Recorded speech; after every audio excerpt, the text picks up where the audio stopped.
Picture this. You check your account and you see $500,000 invested. And for the first time, you think, okay, now I'm safe. But here's the problem. The next 24 months after that moment, that's exactly when a lot of people end up delaying their own retirement without even realizing it. And it's not from big mistakes. It's from small decisions that seem smart. Because on the outside, everything still looks like it's working. Your portfolio grows, the numbers go up. Nothing seems wrong. But there's an invisible mistake happening. A mistake that doesn't show up on your statement, but can push your retirement back by 5, even 10 years. And if you're somewhere between $300,000 and $700,000 invested, this is about you. Because there's a specific moment in those first 2 years when almost everyone does the same thing, thinking they're being smart, but they're not. And in a second, I'm going to show you exactly when that moment happens and why reaching $500,000 doesn't make the game easier. It makes it more dangerous. There's a very common idea people have when they hit $500,000. Maybe you've thought this too. Now it's easier. Now the money starts working. Now I just have to stay consistent. And from the outside, that sounds completely logical. I mean, $500,000 at 7% a year, that's already generating something meaningful. It's not just you pushing the portfolio anymore. Now the portfolio is pushing you too. But here's what almost nobody notices. The game doesn't get easier. It changes. And that's a huge difference. Because if you keep playing the same way, you start losing even when you're making the right move. Before $500,000, growth depends mostly on you, your work, your contributions, your discipline. You mess up, and you can still make up for it with more effort. Not anymore. After $500,000, growth starts depending a lot more on the system you've built. And this is where the problem starts. Because most people don't change their behavior. They keep trying to optimize everything, tweaking their strategy, reacting to the market, making small adjustments all the time. And that looks smart. It feels like you're being careful, like you're in control. But in reality, it's interference. And that interference has a quiet effect. It doesn't destroy your results all at once. It slowly chips away at them. A little here, a little there. No attention. No immediate pain. No warning signs. And that's exactly why it goes unnoticed. Now pay attention to this. You don't notice when you lose 1%. You don't notice when you shave off 2%. But over time, that completely changes the final outcome. And here's the most dangerous part. You still see growth. The number goes up. Your net worth increases. Everything looks normal. But the speed isn't the same anymore. And that creates a powerful illusion. The feeling that everything's under control, when in reality, you've already started delaying your own retirement. Now let me show you why this happens. Because there's an invisible shift right at this level, and if you don't understand it, you'll keep making the right decisions at the wrong time. Let me explain this in the simplest way possible. Imagine you're flying a plane. At the beginning, during takeoff, you need force. You've got to accelerate, control every detail, make constant corrections. Any mistake there, and the plane doesn't even leave the ground, that's the phase before $500,000. Everything depends on you. Every decision carries weight. Every adjustment matters. Now think about what happens once the plane reaches cruising altitude.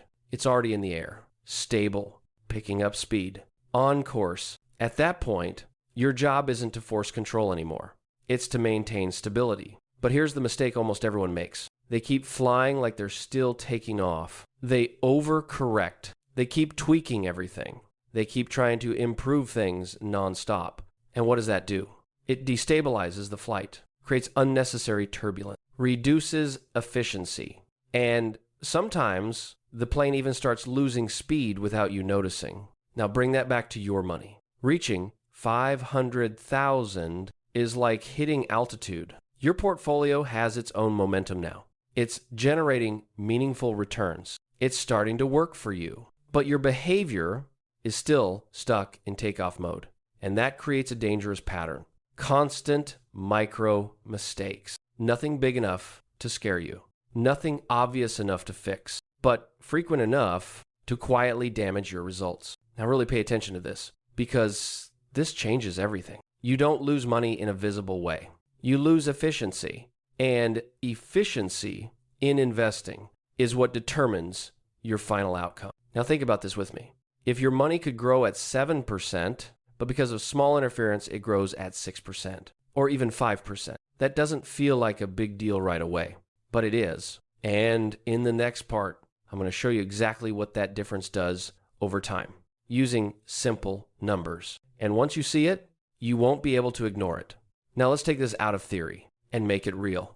Imagine two people, same starting point. They both reach $500,000 invested. Same age, same income, same goal, retire safely. Up to this point, everything's the same. Now things start to split. The first person understands the shift. They simplify. They set a structure. They stop interfering all the time, and they let the system do its job. The second one doesn't. They stay overly active. They adjust their portfolio constantly. They react to the market. They try to optimize every move. They make small changes all the time. Nothing extreme. Nothing that looks like a mistake. Now watch what happens. The first person keeps an average return close to 7% a year. The second one, because of all those small interferences, drops to something between 5 and 6%. And here's where almost everyone gets it wrong. That difference feels irrelevant. 1%, 2%, it doesn't sound like much. Now let me show you what that actually means. With $500,000 at 7% a year, you're generating about $35,000 annual. Now, drop that to 5%, you're down to around $25,000. That's $10,000 less every single year without noticing, without feeling it, without any clear signal. Now, stretch that over 15, 20 years. That gap is no longer small. It turns into hundreds of thousands of dollars, and that changes everything. It changes when you can retire. It changes how much you can safely withdraw. It changes the level of freedom you'll have. Now, here's the most dangerous part.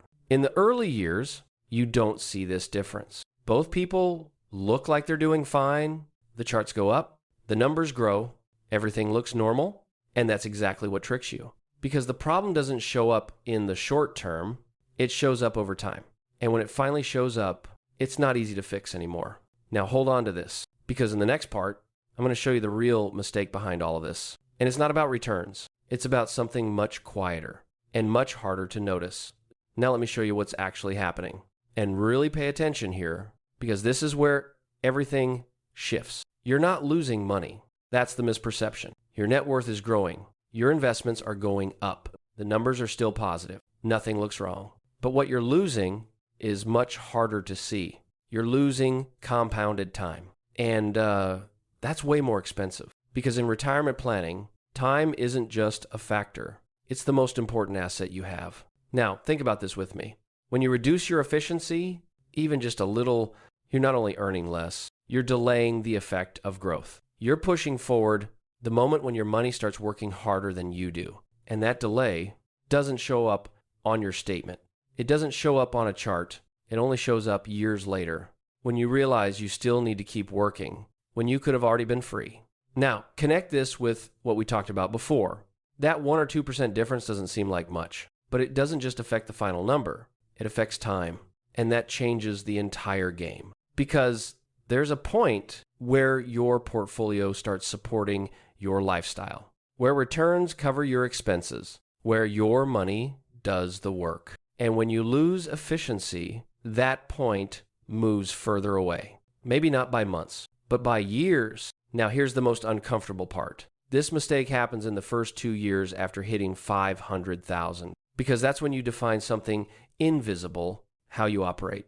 Either you build a system that sustains growth, or keep interfering and reduce efficiency. And that choice, even if you don't realize you're making it, ends up defining the next 10, 15, even 20 years. Now let me show you what almost everyone does, and why it feels so smart, but in reality is exactly what causes this delay.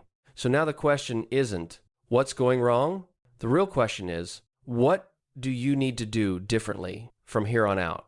And the answer isn't more effort, it's structure. Because after 500,000, you don't grow by trying to get more things right. You grow by making fewer mistakes. Now pay close attention to these 3 decisions, because this is what separates the people who accelerate from the ones who stall without realizing it. First decision, stop trying to optimize everything all the time. It sounds counterintuitive, but the more you try to improve every single move, the more you interfere with the system.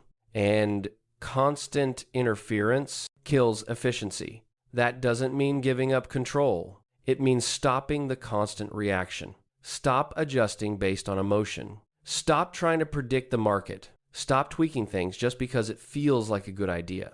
Because most of the time, it's not strategy. It's noise. You don't need more decisions. You need fewer decisions, just better ones. Second decision, turn your portfolio into a system. Most people see investments as separate pieces. A stock here, a fund there, a tweak somewhere else. But the people who actually level up after 500,000 stop thinking in isolated assets and start thinking in roles. Your portfolio needs 3 clear jobs: growth, stability, liquidity. Each part with a purpose, each part with a defined role, nothing there based on opinion, nothing there based on impulse. When everything has a role, you stop making random decisions. Third decision, create rules that work without you. This is where the game really changes, because the problem isn't the market, it's you having to decide all the time. And constant decision making leads to constant mistakes. So what do? You define simple rules. When to rebalance, when to adjust, when to ignore, and most importantly, when to do nothing. Because doing nothing, when there's a system behind it, is a strategic decision. You trade active effort for automatic consistency. Now, put all of this together: less interference, more structure, clear rules. What does that create? Efficiency. And efficiency is what shortens the time to your freedom. Now, hold on to this, because in the next part, I'm going to show you how this actually plays out in real life, and the difference between 2 people who seem to be doing the same thing, but end up in completely different places.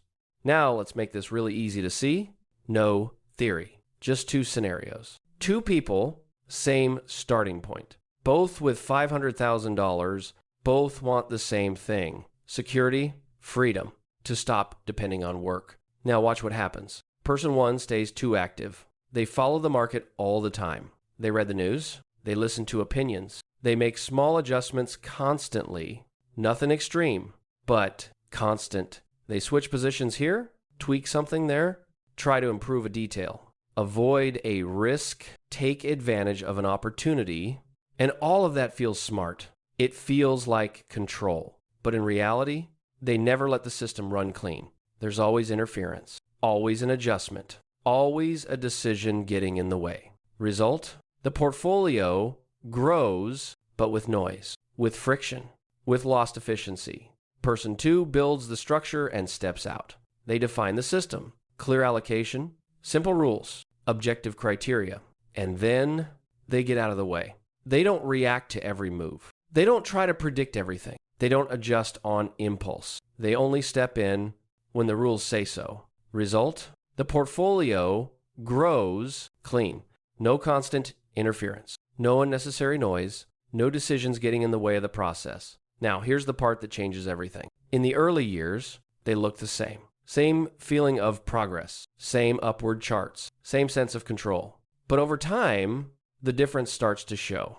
The second person picks up speed. Growth accelerates. The portfolio responds better. Time starts working in their favor, while the first one keeps moving, but never really accelerates. And that's the detail almost nobody notices. It's not about growing, it's about how you grow.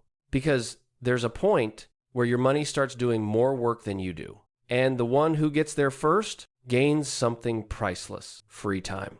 Now be honest with yourself. Do you want to be the person constantly adjusting, or the one who built something that works, even without you? Because that choice starts right here.